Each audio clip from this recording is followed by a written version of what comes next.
Welcome, everyone. Excited to see so many of you all joining us tonight. We'll wait a couple seconds as people slowly trickle in from the waiting room.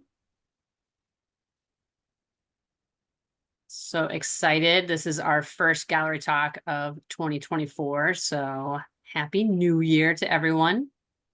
And thanks for joining us tonight for our virtual conversation with the artist Annie Lopez and the UAMA Director Olivia Miller. My name is Chelsea Farrar, and I'm the Curator of Community Engagement for the UA Museum of Art. And I am thrilled to offer introductions and welcomes to everyone tonight. To start off, I'd like to respectfully acknowledge the University of Arizona is on the land and territories of Indigenous peoples. Today, Arizona is home to 22 federally recognized tribes, with Tucson being home to the O'odham and the Yaqui. Committed to diversity and inclusion, the university strives to build sustainable relationships with sovereign Native nations and Indigenous communities through education offerings, partnerships, and community service. And at the institutional level, we must remember to always be proactive in broadening awareness throughout campus and beyond to ensure our students and our community members feel represented and valued through our actions and not just our words. I want to also offer a special thanks to our UAMA members who make events like this possible. So thank you, those of you that are here tonight joining us. And if you're not a member yet, you can find out more by visiting the museum's website at artmuseum.arizona.edu. And I'll drop a link to that directly in the chat in a little bit. And I also want to thank all the staff at the UAMA who helped make the exhibition Annie Lopez Origin Story a reality, including joining us tonight is Miriam Sandoval, who is here tonight as co-host, helping out in with technology. So if you have any questions, you could chat with her or myself. And we are, of course, just so honored to have the work of Annie Lopez on exhibit at the UA Museum of Art. And I hope that each one of you get a chance to come see it on view here in Tucson, Arizona until June 8th. So before I hand the mic over to Olivia, I want to let you all know that throughout this night's program, we invite you to join the conversation using the chat feature at the bottom of your Zoom window. There's a little chat button. You can add any comments or questions for Annie or Olivia, and we plan to have some time at the end of the hour to get to those. And I've also enabled the closed captioning feature in Zoom. So if you would like to allow those captions, you can, there should be a window allowing you to start that, or you can also hide captions if you don't want that feature. And then lastly, this conversation tonight is being recorded, and we'll post that video to our YouTube channel along with many of our other incredible artists and curator talks that we've had over the last few years. And so with that, I think it's a good time for me to go ahead and hand it over to our UAMA Director, Olivia Miller, who without her vision, this exhibition just wouldn't be possible. So thank you, Olivia. Thank you so much, Chelsea, and thank you all so much for being here. We're very honored, as Chelsea said, to have Annie Lopez's work and the exhibition Origin Story at our museum. You'll also see on this intro slide that the exhibition reception will be next Thursday, actually, February 1st. As a special treat to members, the gallery will be open early just for members from 4 to 5, so you'll get a chance to meet the artist. And then it'll open up to the public at 5 p.m. and it'll be a really fun evening. We'll have treats, we'll have a DJ, and then we'll even have a fun art making activity. So please come, and please tell all of your friends to come. So with that, it's my honor to introduce Annie Lopez. An active member of the Phoenix, Arizona art scene since 1982, Annie Lopez has consistently created new bodies of narrative work, exploring a variety of subjects. Her art reflects her experiences through the use of family photographs, vintage found photos, personal letters, and short stories. In her work, she presents a dialogue about racism, stereotypes, the local art world, personal relationships, and family.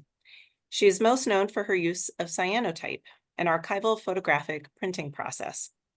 The images she uses and the statements she makes through her art continue to evolve, and we'll get to see some of a couple of new projects she's working on.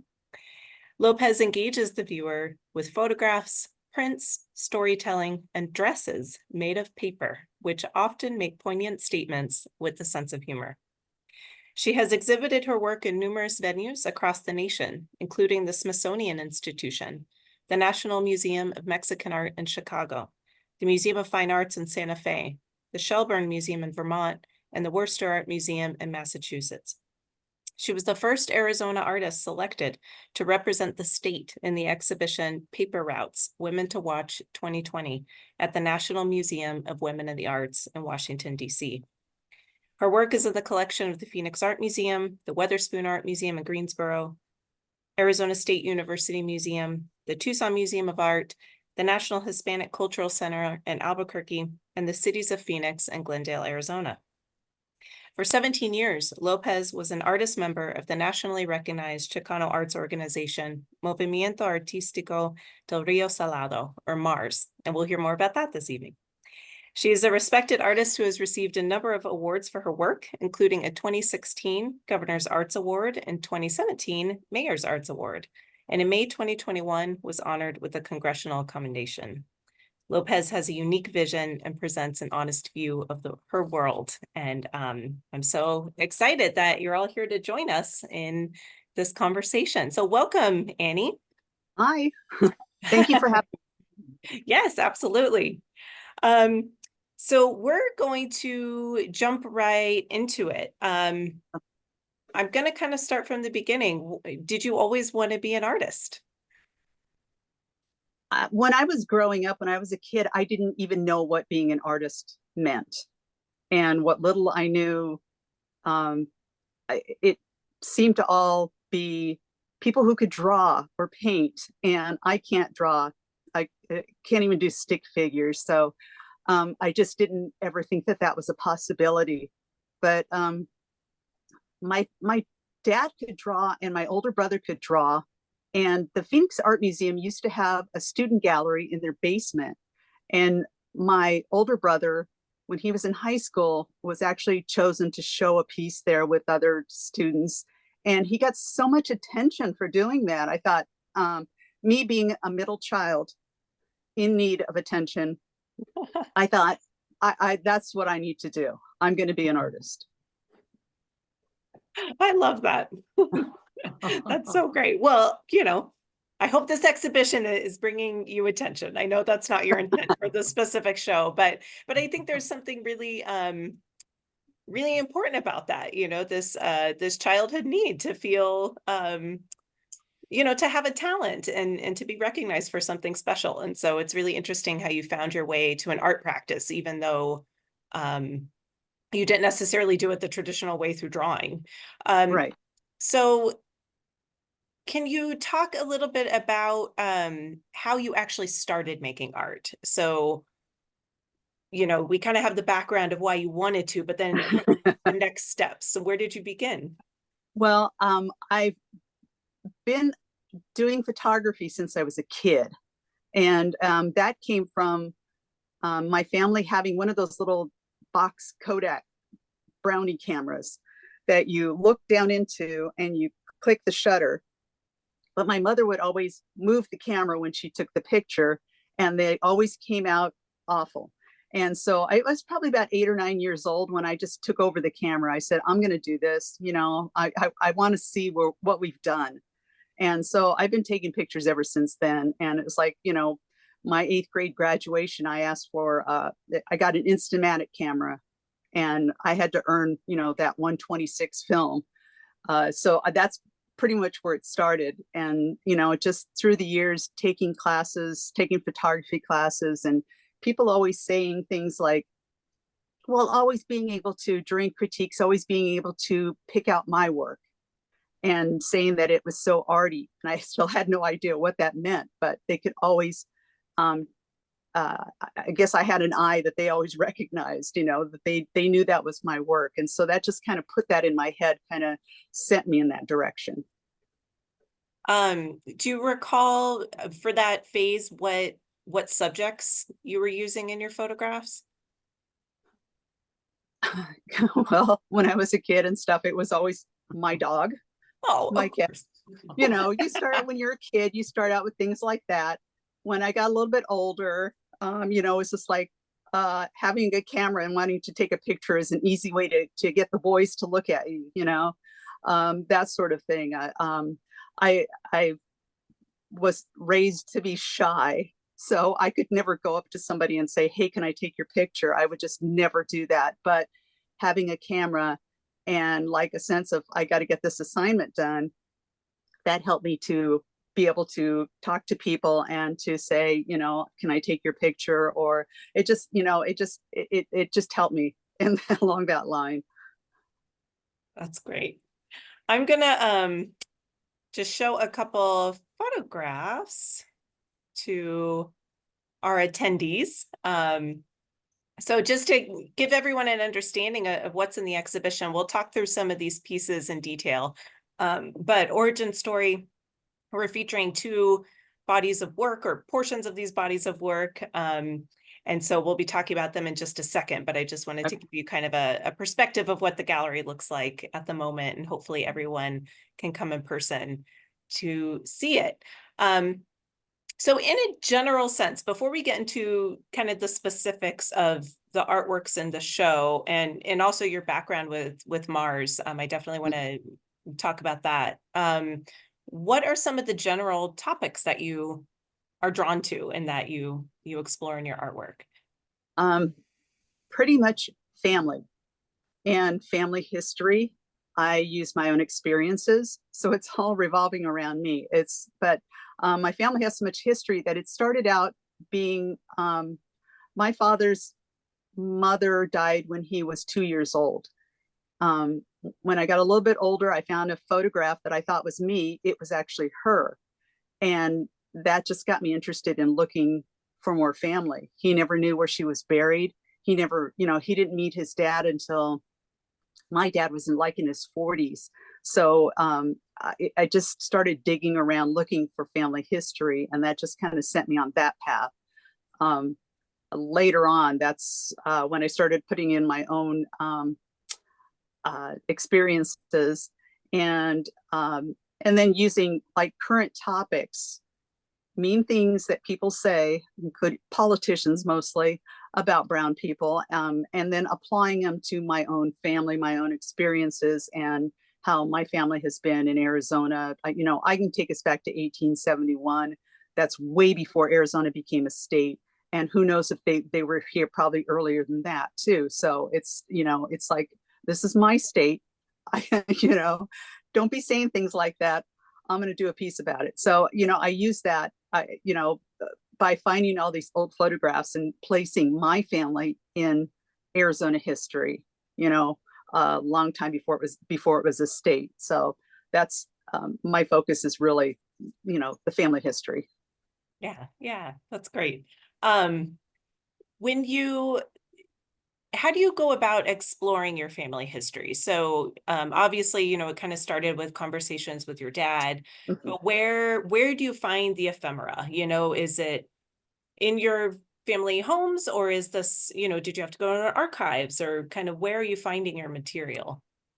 It is really difficult to find information on poor people when you go looking for them because they don't own the land that they're on. They're just renting maybe.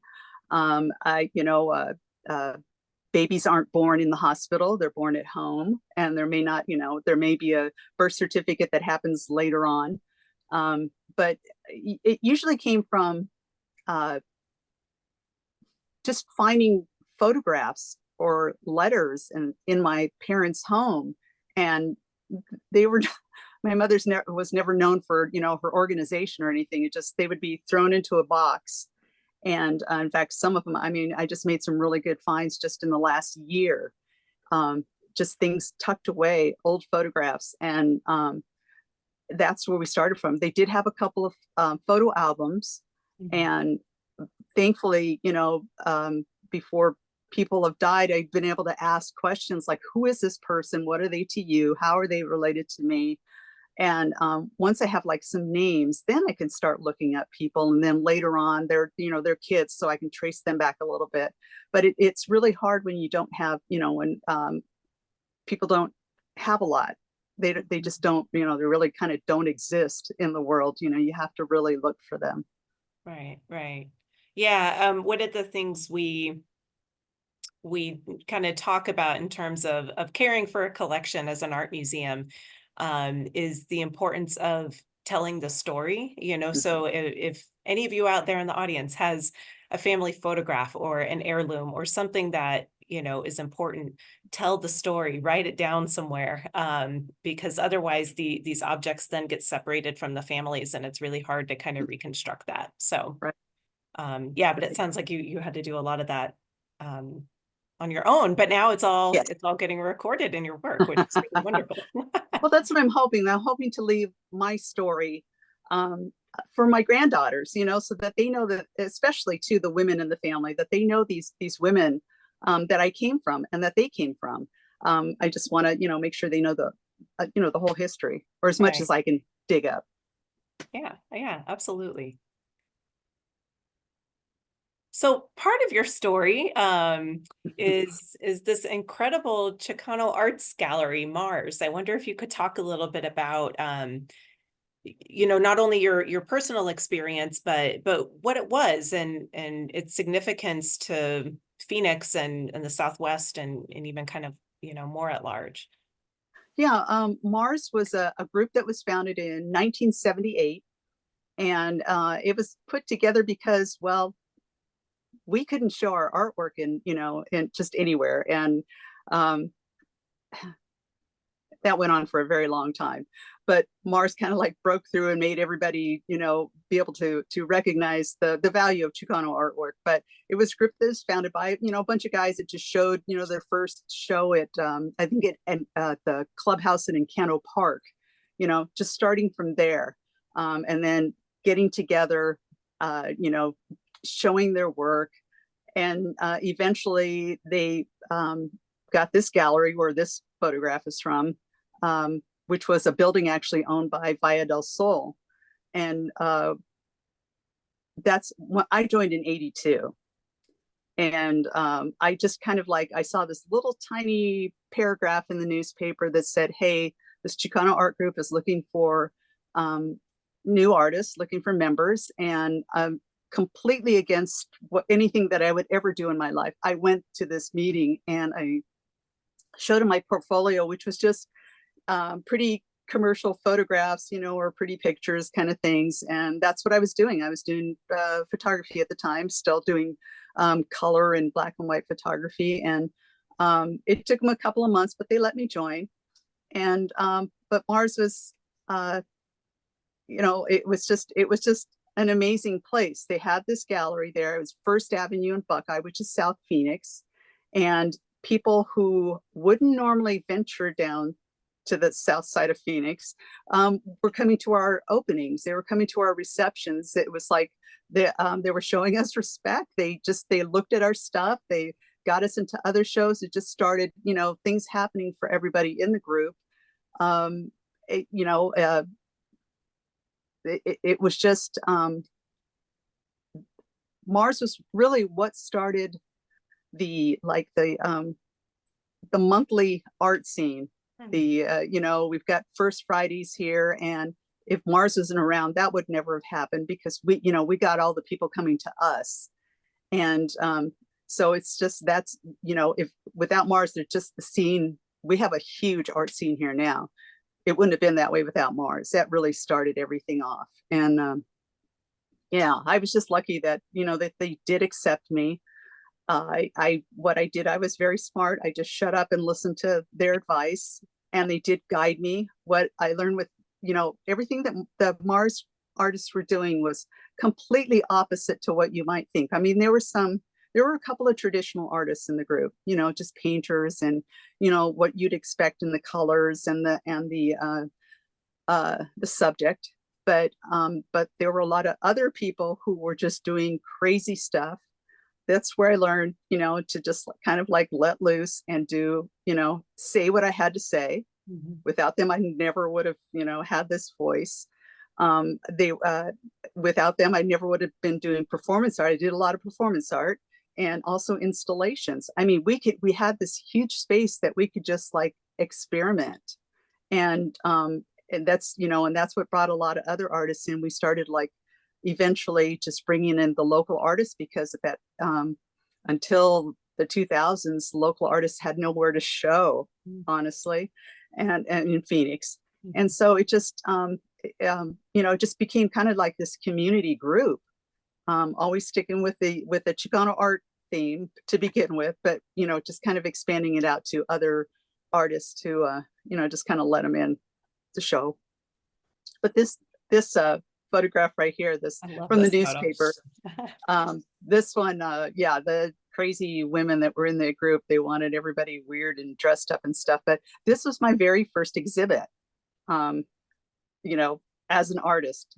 I'm an artist, and this 1983. So that was my first one. But it's like these women really guided me. They really helped all the guys in the group too. It's like, love these people. They're just without them, I would be, I wouldn't be showing. It's just, they really helped.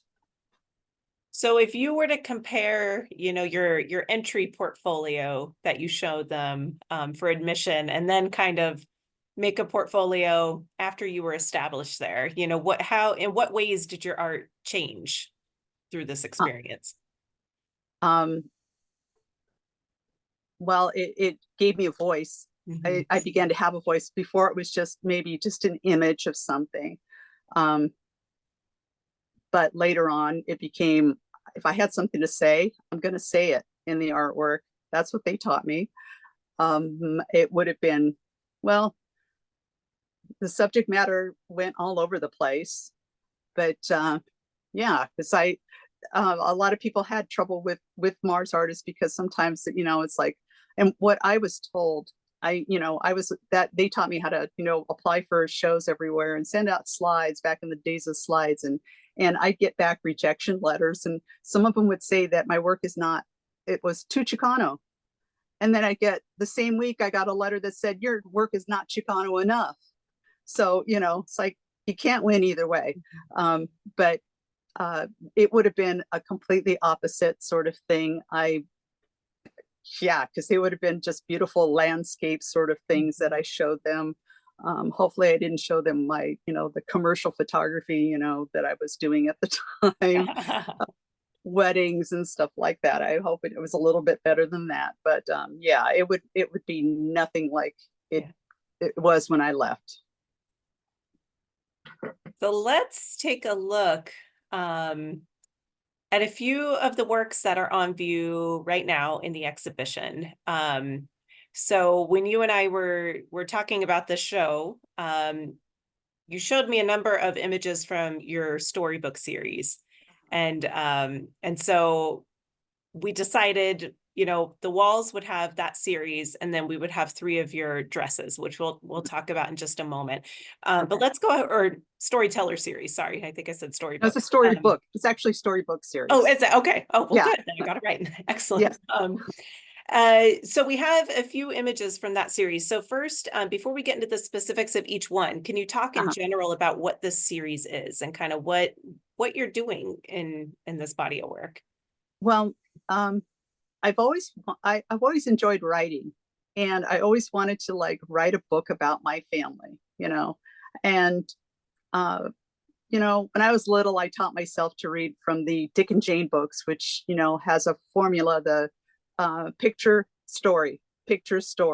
So I wanted it to be like that, because it's just appeals to me, my sense of order. I've got to have that image and then the text underneath it.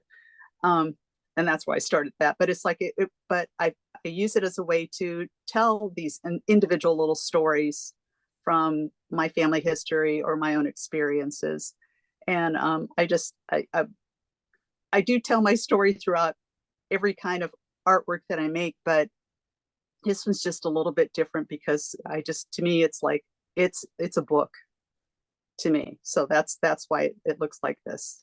Yeah. I think they're so great, and the writing I think it says just enough. It gives you just enough information, and then there's something about it that has like a particular wit or humor that I really enjoy. So I'm not sure if everyone's able to read this caption on the screen, so I'll just read it out loud. My great-grandmother Sarah was 14 years old when she arrived in Phoenix from Mexico in 1890. Her older sister married the man who founded the town of Coldwater, Arizona, later renamed Avondale. At 22, Sarah married my grandfather, whose last name she misspelled for the rest of her life. So for stories like this, you know, so these, did you talk to, you know, your parents or your aunts, and, you know, how did you get these sort of anecdotes? I've been writing things down, the stories that my family has told me since I was a kid. And this is the grandmother, this is my dad's grandmother, and she raised him, and she was very important to him and to my dad's sister, who also, you know, lost her mother and had no father around.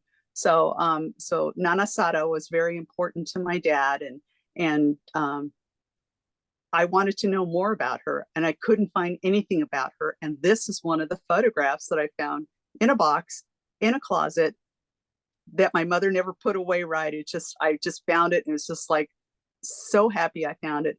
But but I'd been getting stories about her all along. And the town of Avondale, they actually have, or they used to have, a day where they celebrated her brother-in-law, the one who founded the town. And of course, I found their history in their book was different from the history that I know.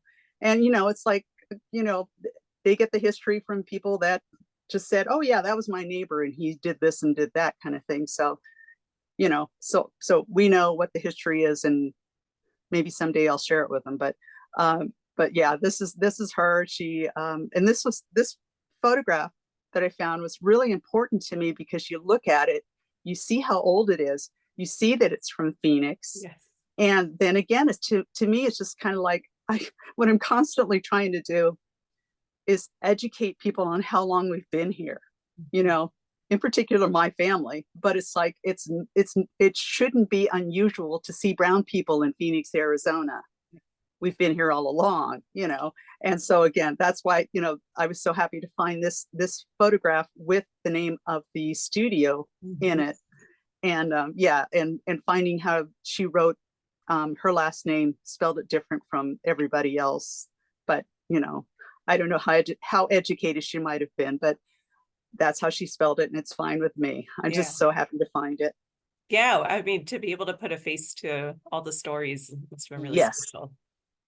Because I just had before that just one photograph that she was really old. We have a couple more family photographs. This one here on the left, called The Sixth Child. My mother was born on her family's kitchen table. Before Nana climbed up, she gathered her first 5 children and made them huddle underneath so they would not witness the birth. Mom was the first of the is it Abalos? Abalos. Abalos. Mom was the first of the Abalos children born in Phoenix. The oldest was born in Clarkdale, while Tata worked for the Santa Fe Railroad. Numbers 2 through 5 were born in Flagstaff. In 1929, the family relocated when Tata's Flagstaff employer, the Dolan Burris Box Company, opened a facility in Phoenix. Dolan Burris provided housing for their workers next to its location at Grand Avenue and Lateral 14, or La Catorce, as it was known by the factory families. This one, yeah, it's my mom's story. And this was a story that my mom told me, her sisters told me. What I love about this is because it's Grand Avenue. I'm so connected with Grand Avenue here in Phoenix. And it cuts all the way through west. And Lateral 14, which was the street which ended up my father having a business on it later on. Grand Avenue was also the divider during World War II, where the Japanese families on one side had to go to determine the camps, and the ones on the other side could stay there. And there was one woman who my father's family lived in this area too, and that's where my parents met. And so it's just like a special area. But yeah, this is a story that we got from a lot of the family members were always telling me the story about how all the kids had to get underneath the kitchen table and not watch while my mother was born.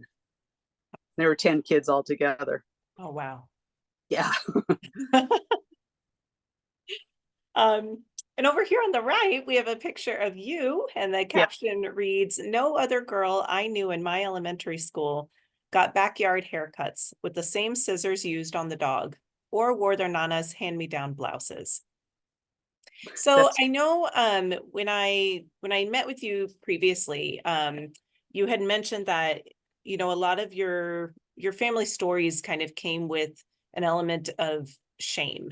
And so I'm wondering how, you know, how you got to get to this point of sharing them in a very public way, you know, and kind of, I don't know what that process has been like for you.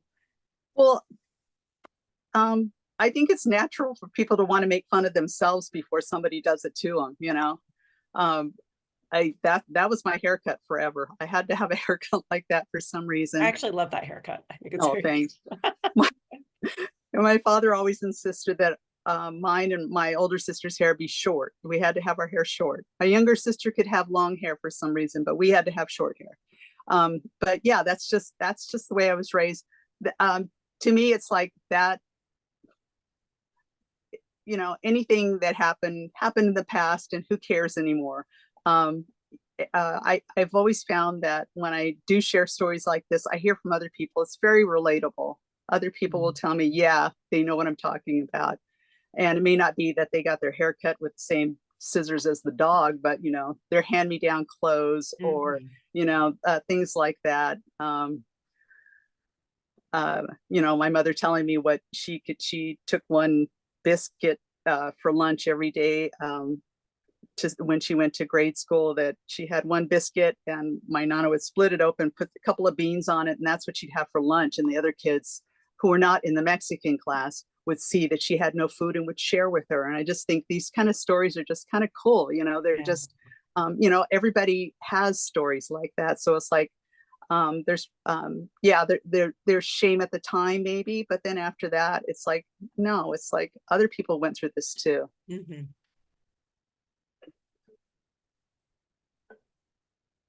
So here's just a couple more. I think these are the only other two I'm showing from this series. So of course, the one on the left, this image that it's cropped, but it says "Welcome to Canada," and then the caption reads, "Dad crossed the border without papers," which I just love. I don't know if you want to comment on this image. I mean, it's to the But point, yeah, it's but just, you know, you keep hearing about, you know, crossing the border without any papers, you know, we're illegal, we're aliens, you know, like should have a spaceship or something.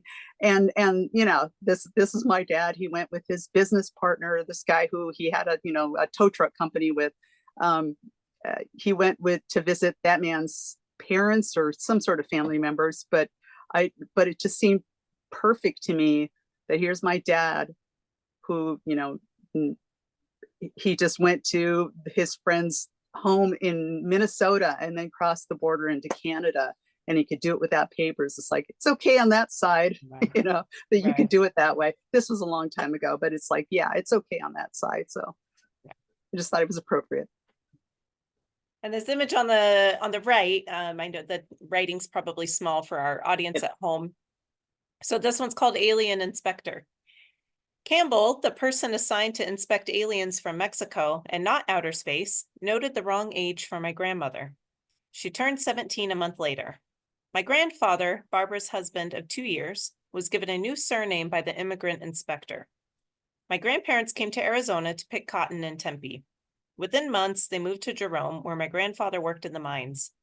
My grandmother gave birth to the first of her 10 children 7 months after she entered the United States legally through the El Paso port of entry. The baby was named after his father, but later known as Shorty. Yeah, again, with the alien thing. I've kind of like lately have done quite a few pieces that have that alien thing in it because it's such a strange word.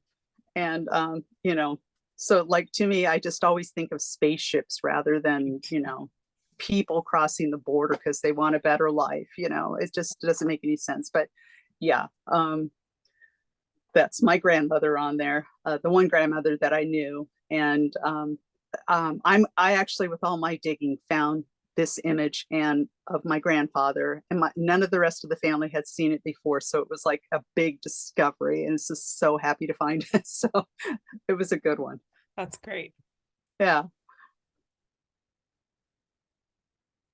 All right, so let's talk a little bit about your dresses. So I think a lot of times when people think of your work, they think of the dresses because they're I mean they're hard not to notice. They're so incredibly Right. unique and really fun, and many of them have been exhibited, you know, here in Arizona. So I was wondering if you could talk a little bit about the dresses generally speaking, and then like we did with the other works, we'll kind of look at each one in detail.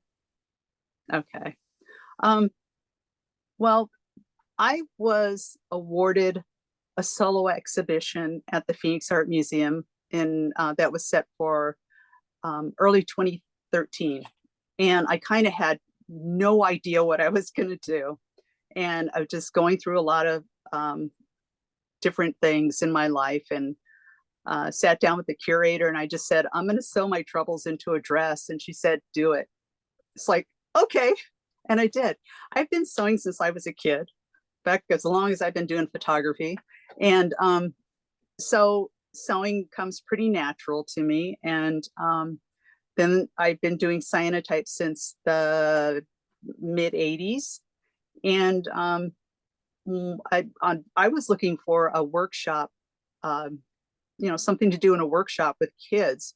And you know, I tend to shop looking at paper. Doesn't matter where I'm at. I'm in the grocery store or I'm in the hardware store or whatever. I'm looking at whatever papers are in there. And I happen to find the tamale wrapper paper and printed on it. And then I sewed it, and because I was thinking about doing a flag with these workshop kids, you know, and it happened to work. And I thought, okay, this is going to happen.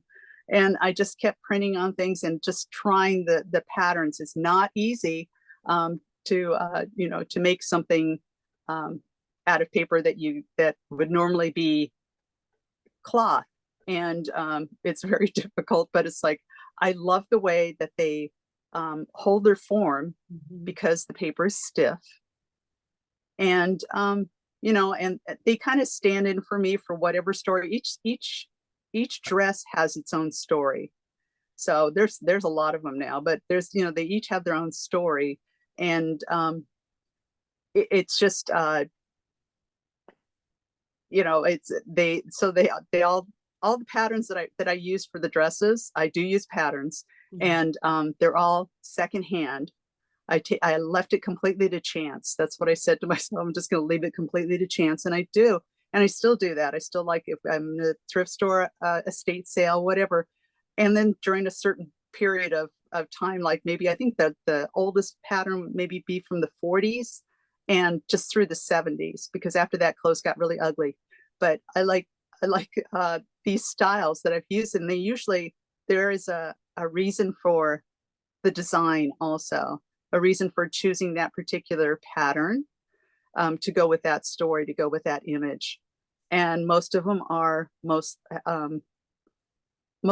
like a lot of image and text mix. There's some, it kind of depends on what they are, but yeah, but each one has an individual story.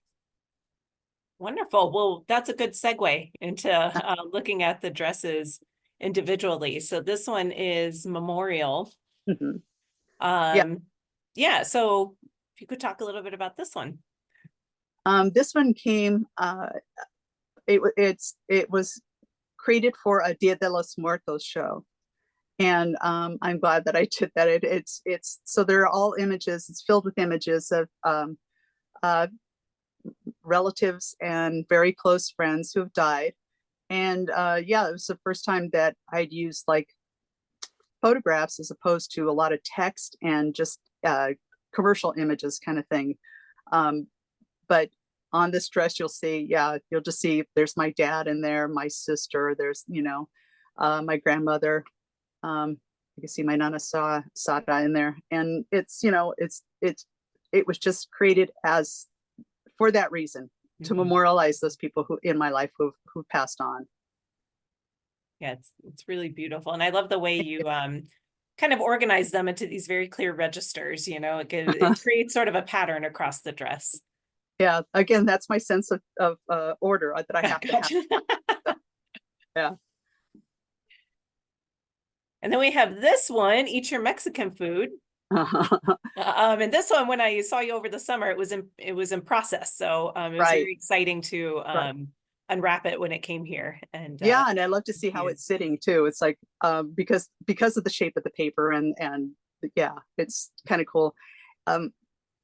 This pattern I had found a long time ago, and I was looking for what I wanted to use it on, and it just seemed natural to use this kind of image on it, because that's kind of, you think of Mexican food restaurants and the costumes that they make the waitresses wear sometimes are ridiculous, and yeah. So this actually was a matchbook that I found in my parents' bedroom, just tucked away in a little drawer, you know, that I don't know, it must have had some sort of meaning to them that they kept it, but I found it hilarious. And yeah, so that's where this dress came from.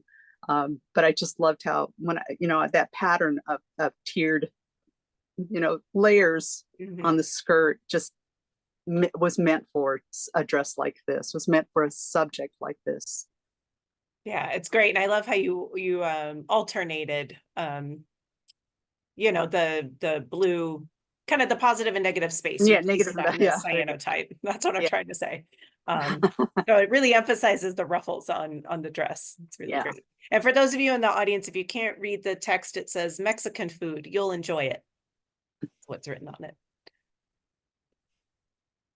And then the last dress is favorite things, which I can tell a lot of people like this dress. You know, you see it in a lot of articles and press and things like that. I think it's just such a fun dress, the shape of it and the images you used. And so could you talk a little bit about this one? Yeah, this pattern actually is like, I love it so much that it is a dress. I don't wear dresses. I use the shape, I use dresses to stand in for me. So people know that this is an artist that is a female artist. You know, it's just kind of like the whole, I got to go to the restroom, which shape do I use? Oh, you use the round-headed person with the dress on, that's a female one. You know, so it's like, it's standing in for me. This is a female, you know, form here. But this dress, I would make it for myself. I wouldn't wear it. I don't wear dresses, but it's like, that's the dress that I would wear. And it's got a belt on it and everything. But I found underneath my bed a box that I'd kept for a very long time, just full of things that are my favorite things. And they were images, just, you know, from my childhood all the way to about the 80s, thereabouts. Probably the early 80s. That little creature in the front, he's a Naga from Naga hide. My dad was an auto upholsterer, and so we had, you know, we would get little advertisements about Naga hide, and he was the little mascot. And there's like Dairy Queen, you see the Phoenix Suns back a long time ago. There's a pancake house that, you know, that's made it into a few stories of mine. And Photomat is where I used to get my pictures developed. You know, it had a little shack in the middle of parking lots, and you take your film there and come back the next day or whenever and pick up your pictures. And there was a booklet from program from the play Annie that was here in town. And so I included that. That was in that box, and the advertisement for the very first 35 millimeter camera that I had purchased for myself. I'd saved up all my money to get, you know, a real camera, and that the advertisement is within that dress. You'll see Metro Center in there. I worked at Metro Center when I was in high school, and you know, seating charts for the Coliseum here and Phoenix Roadrunners, and so it's like, yeah, it is all my favorite things. in this dress, which is a dress that I would myself wear. And so everybody knows all these dresses have zippers in them, which is not easy to install a zipper in a paper dress when it has a form to it. The Favorite Things dress has a really cute belt on it too. So a lot of them, I used the patterns that they had with them. And so if they had a belt, I made the belt too. And but that, yeah, this one, it is my Favorite Things and one of my favorite dresses too. That's perfect. So before we get to the Q&A, can you tell us a bit about your recent projects and what you're working on now? Yeah, on the left is Nana de la Rosa, is what I call it. There's this a formal photograph of my maternal grandmother, and she had this photograph, and it's the dress has this weird drawing on it of a flower, or that's what it looked like. I don't know if it was drawn on the photograph or on the dress, but it looked very strange, and it always bothered me. All these years it's bothered me. And so I thought, I'm going to make a piece where I could put my own flowers on there. And I actually used from the De La Rosa box of candies, the mazapan candies. And yeah, so I cut those out because it's made to be cut out of that box. And I thought, I'm saving these, I'm putting them on this piece. So I added the flower to my Nana's dress, which was, she just needed a flower on her dress. And the one on the right is a new series that I'm working on. That's I don't have an actual title for the series. It's kind of like a grief series, that's what I'm calling it. The grief that struck me the worst is in this series. I've got 3 so far. This is the first one. This is my father. He was an auto upholsterer. That's his business right there. And I haven't shown him yet. It's it's like one of those kind of series where I don't know, do I want anybody else to see these things? Because I have done that before, made pieces and just not ready to share them, may not be ready to share them, but that is a new series that I'm creating.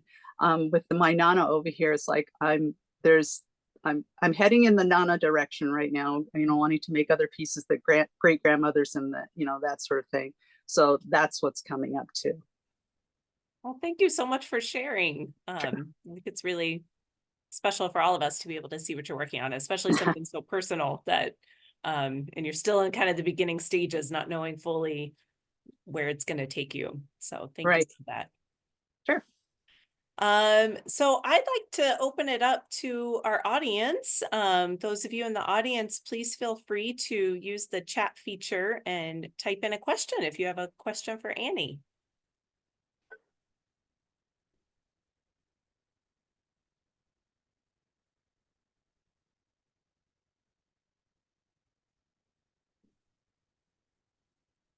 While our audience is thinking, I'll maybe follow up with we have a hand up. Jaime, if you could use the chat feature and type your question in the chat. We would love to hear it though. Yeah.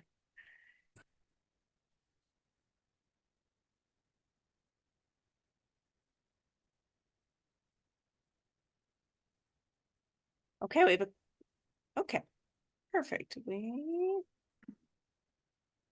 Good, things are coming in. Okay, we have a question. Can you talk a little bit more about how you started with cyanotype technique? When I got into the art world, photography wasn't considered an art. That's what I learned really quick. And then I realized everybody and their dog had a camera. And it's like, that was back then in the film days. It's nothing like today where everybody's got a phone, where they taking pictures. So I just kind of felt like I needed something different, or I wanted to do something different. And took a class with alternative processes. And I loved it right off the bat because it just made so much sense. I know a lot of people learn cyanotype in a university, using a machine to print the pictures. And it's like, oh my gosh, we live in Arizona. We got sun all the time. I've done it when it's sprinkling out, so it just seemed natural to me that I like being outside. I can take this outside and print whatever I want to, and that's how it just I loved it right off the bat. It just seemed natural that this is gonna what I'm gonna do.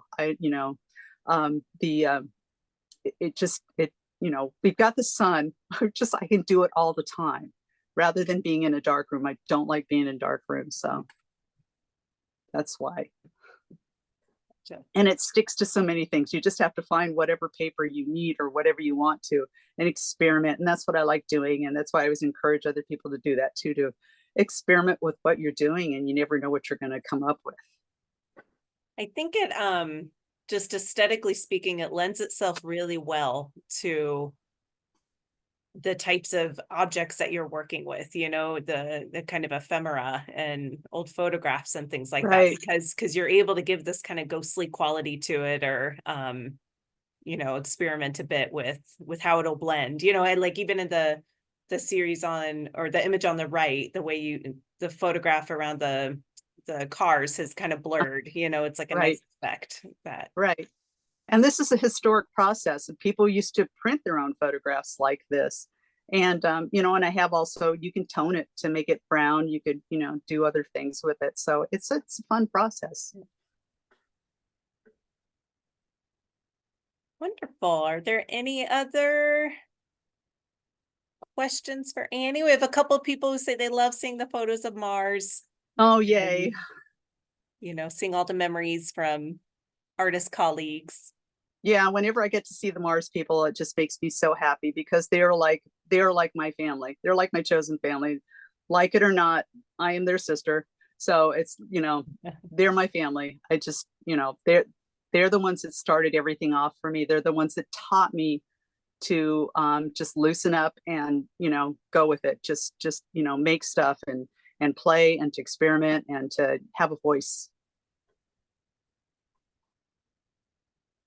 We had someone who visited from Portland to come to the Jazz Festival and came and saw the exhibition and is Nice. inspired by your work to maybe do something similar. So let's say you had, I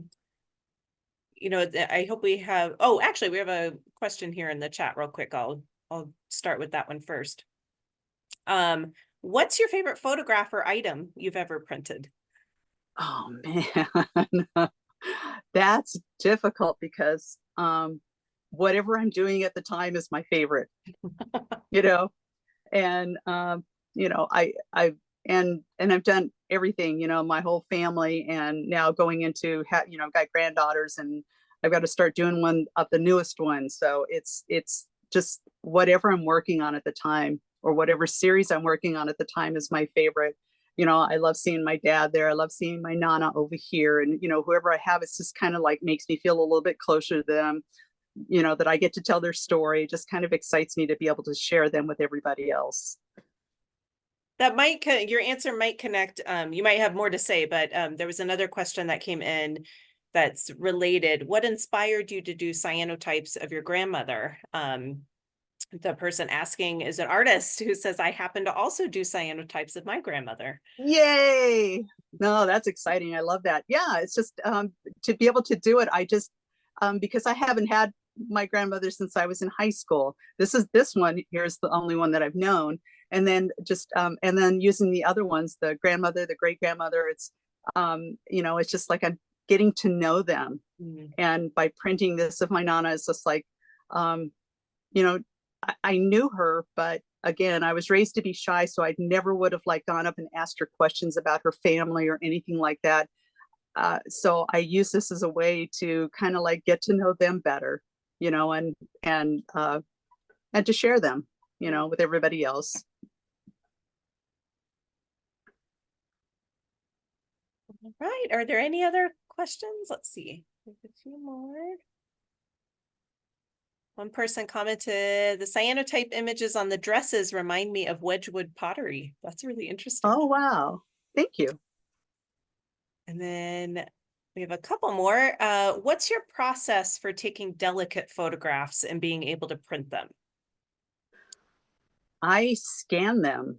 Okay. I scan them, put them on my computer, and and because I have this, I'm worried about these photographs, I'm going to do it twice. I'm going to print it out. What I do is I make digital negatives when I'm to print with. But yeah, I the first thing I do when I get any photograph is I scan it so that I have it. I have a copy of it on my computer so I don't destroy it. And then I take better care of it than what was taken care of before, because I found it just stuck with somewhere. But that's always the first thing for me, so that I have a copy that I can make look a little bit better. I can edit and I can take care of it that way. And I can also, if it's on my computer, I can share it with my family too. Yeah, and you're becoming the family archivist. Yeah. Just by doing all that. Right. We have another question. Where did you grow up, and how did a quote sense of place influence your art? I grew up in Phoenix. I am fourth generation Phoenix. And well, this is my place. So, Arizona and Phoenix is the background of everything that I do, because that's where we're from. Like the family is originally from Mexico, but I don't know Mexico like I do Phoenix and Arizona in general. And so it's like it is part of all the pieces that I make. We've just been here a long time. It's familiar. And then you mix the familiar place with the familiar people, and that's what I do.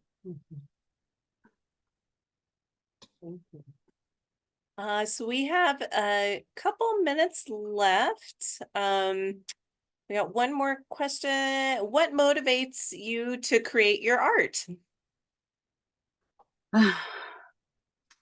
It kind of depends on what I'm making. If I'm making a political piece, it might be a comment that I hear, and again, placing my family into the situation and saying, you shouldn't talk like that because we've been here a long time. Educating people is kind of what that is saying, hey, I've been here a long time. My family's been here a long time. So to me, it's like, it's an education that inspires me to do that sort of thing. The rest, the family things, are just kind of to learn more about my family and to share more about my family. Well, thank you. So we are just at about an hour. So if there's one more question that somebody wants to sneak in, we can take one more. I'll wait just a couple of seconds. While you're all thinking, I just want to remind you the exhibition reception is next Thursday. Again, UAMA members, there's still time to join and become a member. The gallery will be open from 4 to 5 for members, and then it'll open up to the public from 5 to 6:30. Again, we're going to have a DJ, so there will be some awesome music playing. There will be an art activity, and so it'll be a really fun evening. And of course, Annie will be there, so you'll get to meet Annie in person and ask any other questions that you may not have thought of.